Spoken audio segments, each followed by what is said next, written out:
Friends, 3 दिन से social media news channel पर हर जगह आपको एक ही तस्वीर छाई हुई दिखाई दे रही होगी कि नेपाल जल रहा है। यंगस्टर सड़कों पर उतर आए, उपद्रव मचा रहे हैं। चारों ओर अराजकता ही फैली हुई है, जैसे कि अराजकता की बाढ़ आ गई हो नेपाल में। नेपाल का राष्ट्रपति भवन आपको चलता हुआ दिखाई देगा। सुप्रीम कोर्ट, मीडिया हाउस, मंत्री, प्रधानमंत्री के आवास, सब जगह आपको आग ही आग दिखाई देगी। मंत्रियों को दौड़ा दौड़ा के पीटा जा रहा है। फ्रेंड्स, सबके मन में ये प्रश्न उठना लाजमी है कि आखिर ऐसा क्यों हो रहा है। और बड़े बड़े यूट्यूबर्स, विशेषज्ञ ये समझाने में लगे हुए हैं कि आखिर इसकी वजह क्या है।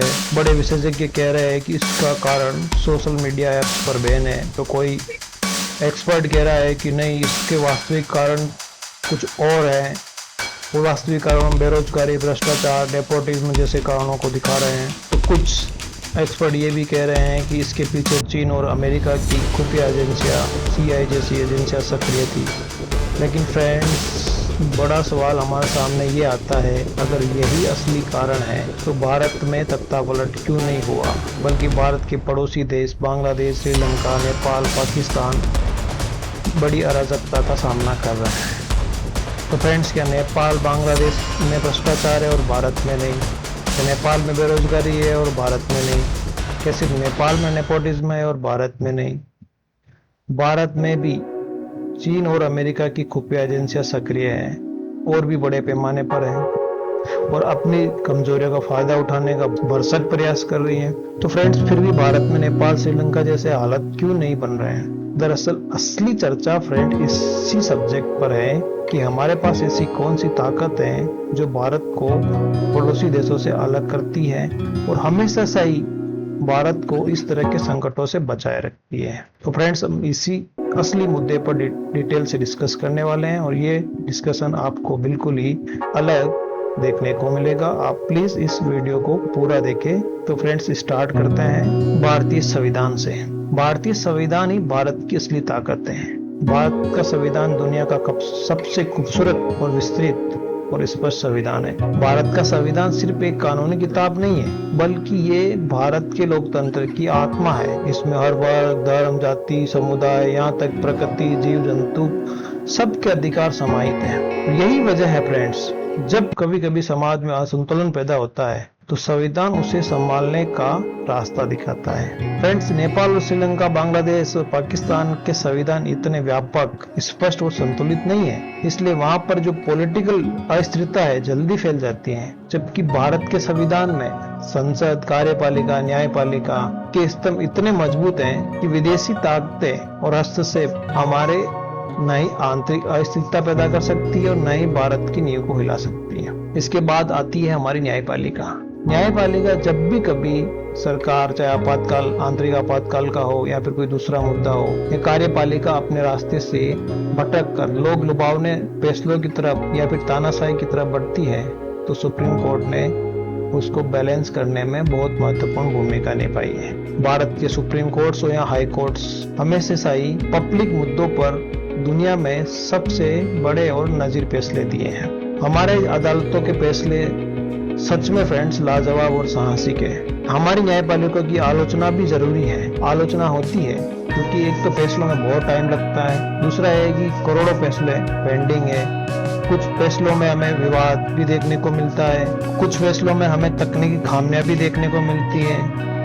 लेकिन फ्रेंड्स, जनता का भरोसा आज भी हमारी न्यायपालिका में कायम है और यही भरोसा जनता को सड़कों पर हिंसा करने से रोकता है और आम पब्लिक को ये विश्वास दिलाता है कि उनके जो मुद्दे हैं वो लॉ एंड ऑर्डर, कानून एवं न्याय से हल होंगे, न कि क्रांति, उपद्रव और अराजकता से। इस तरह फ्रेंड्स, दूसरा हमारा मजबूत स्तंभ है चुनाव आयोग।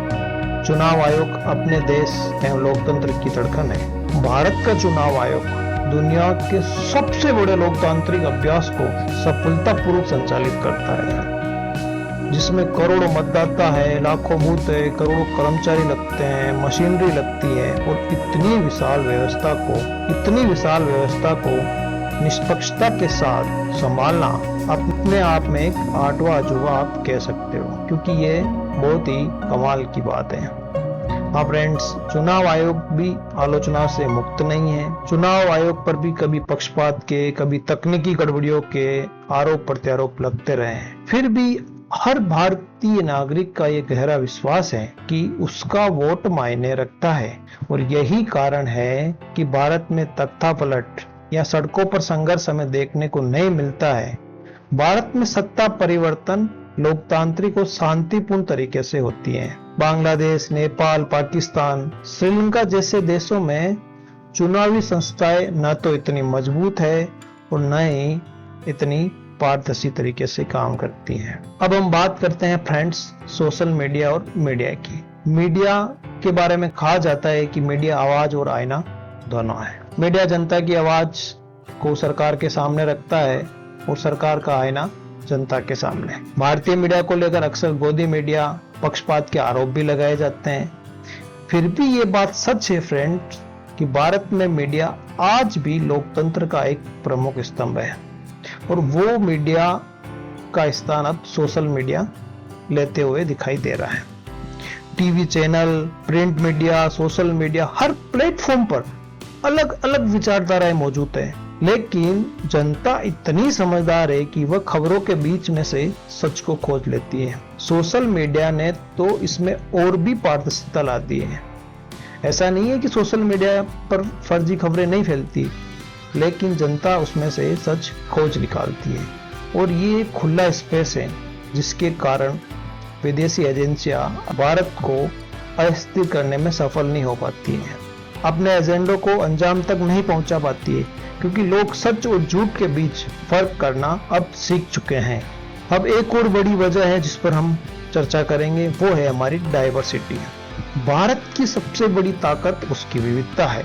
यहाँ सैकड़ों भाषाएं, अलग अलग पहनावे, खान पान की हजारों शैलियाँ, अनेक धर्म संस्कृतियाँ एक साथ मौजूद हैं, जो आपको विश्व में कहीं देखने को नहीं मिलती है। और ये डाइवर्सिटी भारत को एकजुट रखती है। बाहर से देखने वाले को ये लगता है कि इतना विभिन्नता वाला देश कभी भी बिखर सकता है, लेकिन सच तो इसके उलट है। जब भी किसी समाज, राज्य या देश पर संकट आता है, जैसा कि हमने पुलवामा संकट के दौरान देखा था, पूरा देश एक साथ खड़ा हो जाता है, और यही हमारी यूनिटी इन डाइवर्सिटी भारत को विदेशी ताकतों के लिए एक पहली बना देती है। इंडिया में इतनी डाइवर्सिटी है कि दुनिया की सारी एजेंसियां लग जाए, सारे एक्सपर्ट लग जाए, तो भी वह अपने जीवन काल में इसको समझ नहीं पाएंगे। और ये एक पहली बना हुआ है जो सभी के लिए अजूबा बन गई है कि यार इतनी भाषाएं, इतने पहनावे, खान पान, संस्कार, धर्म बिल्कुल ही भिन्न है, फिर भी हमारा दिल और दिमाग एक लाइन में कैसे काम करता है, इसे समझना हर किसी के बस का काम है ही नहीं। फ्रेंड्स, यही कारण है कि नेपाल और श्रीलंका जैसे छोटे और एक रूप देश में असंतोष जल्दी फैल जाता है, लेकिन भारत की विविधता उसका कवच बनती है। और फ्रेंड्स, अंत में हम एक सबसे बड़े कारण पर नजर डालते हैं, वो है हमारी जागरूक होती जनता। भारतीय लोग भी भ्रष्टाचार, बेरोजगारी, नेपोटिज्म जैसी मुश्किलें झेलते हैं, लेकिन हार नहीं मानते। ये हमारी अच्छी आदत है। वे अपनी तरक्की के रास्ते खुद निकालते हैं, खुद संघर्ष करते हैं, और हर फील्ड में अपने आप को स्थापित करते हैं। चाहे कितनी बेरोजगारी हो, चाहे कितने नेपोटिज्म हो, भ्रष्टाचार हो, फिर भी हर फील्ड में आपको ऐसे लोग मिलेंगे जो अपनी मेहनत के दम पर, लगन के दम पर अपना नाम और मुकाम पाया है। और फ्रेंड, सबसे हमारे दिल में राष्ट्र प्रेम हमेशा जिंदा रहता है। तो फ्रेंड्स, नतीजा साफ है, नेपाल, बांग्लादेश, श्रीलंका जैसी स्थिति भारत में क्यों नहीं बनती है, इसका उत्तर आपको जरूर मिल गया होगा।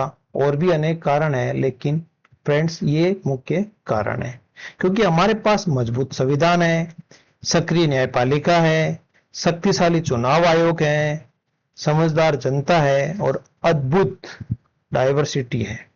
और यही कारण है कि विदेशी ताकतें कितनी भी कोशिश कर लें, भारत को अस्थिर करना अब आसान नहीं है। इसलिए फ्रेंड्स, अगर यह वीडियो आपको अच्छा लगा हो तो लाइक करें, शेयर करें, और हाँ, ग्राम टू ग्लोबल चैनल को सब्सक्राइब करना मत भूलिए।